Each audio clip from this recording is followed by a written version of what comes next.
પ્રસ્તુત છે પ્રાસંગિક. આજનો વિષય શહીદ ઉધમસિંહની શહીદ દિવસ. સંપાદન પરેશ મારુ. પઠન શીતલ વૈષ્ણવ. ભારતના સ્વાતંત્ર્ય સંગ્રામનો ઇતિહાસ અનેક મહાન ક્રાંતિકારીઓના શૌર્ય, ત્યાગ અને બલિદાનથી ઉજ્જવળ બન્યો છે. દેશને અંગ્રેજોની ગુલામીમાંથી મુક્ત કરાવવા માટે અસંખ્ય વીરોએ પોતાના પ્રાણોની આહુતિ આપી હતી.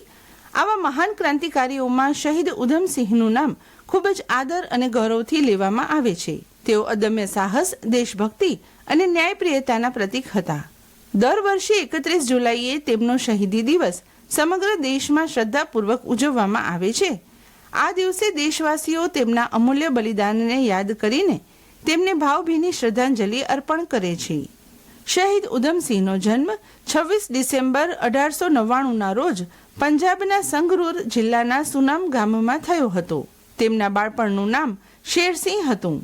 નાની ઉંમરે જ તેમના માતા પિતાનું અવસાન થતાં તેઓ અનાથ બન્યા હતા. ત્યારબાદ તેઓ અને તેમના ભાઈ અમૃતસરના એક અનાથાશ્રમમાં રહેવા લાગ્યા. અનાથાશ્રમમાં જ તેમનું નામ ઉધમસિંહ રાખવામાં આવ્યું. બાળપણથી જ તેઓ બહાદુર, સ્વાભિમાની અને દેશપ્રેમી સ્વભાવના હતા. 13 એપ્રિલ 1919ના રોજ અમૃતસરના જલિયાવાલા બાગમાં બનેલી દુઃખદ ઘટનાએ તેમના જીવનમાં મોટો ફેરફાર લાવ્યો.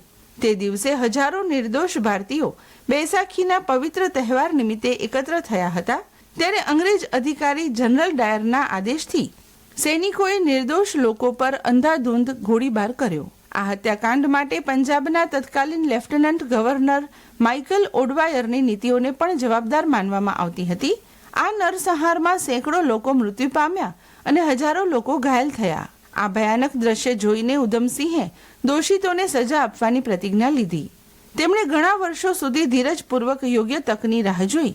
આ દરમિયાન તેઓ વિવિધ દેશોમાં ફર્યા, ક્રાંતિકારીઓ સાથે સંપર્કમાં રહ્યા અને સ્વાતંત્ર્ય ચળવળને મદદરૂપ બન્યા.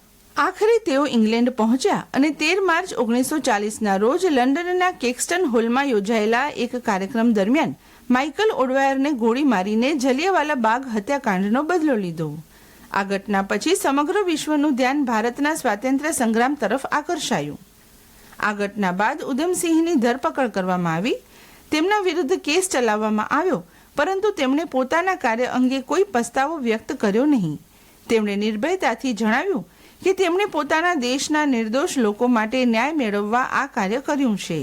તેમની દેશભક્તિ અને નિડરતા જોઈને અનેક લોકો પ્રભાવિત થયા. અંતે 31 જુલાઈ 1940ના રોજ લંડનની પેન્ટનવિલ જેલમાં તેમને ફાંસી આપવામાં આવી. તેઓ હસતા હસતા દેશ માટે શહીદ થયા.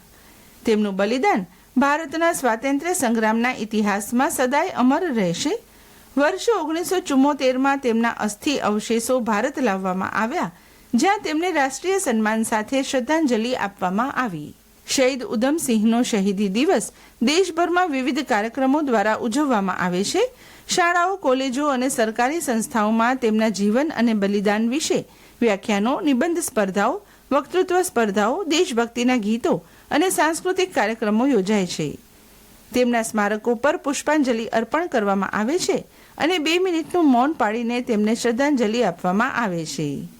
આ દિવસ યુવાનોમાં રાષ્ટ્રપ્રેમ, હિંમત અને કર્તવ્ય નિષ્ઠાની ભાવના વિકસાવવા માટે પણ મહત્વપૂર્ણ છે. ઉધમસિંહનું જીવન આપણને શીખવે છે કે અન્યાય સામે હંમેશા હિંમતપૂર્વક અવાજ ઉઠાવવો જોઈએ. દેશ માટે નિસ્વાર્થ સેવા, સત્ય પ્રત્યેની નિષ્ઠા અને રાષ્ટ્રપ્રેમ એ જ સાચા નાગરિકના ગુણો છે. તેમનું જીવન એ વાતનો પુરાવો છે કે એક વ્યક્તિનો અડગ સંકલ્પ પણ ઇતિહાસમાં મોટું પરિવર્તન લાવી શકે છે.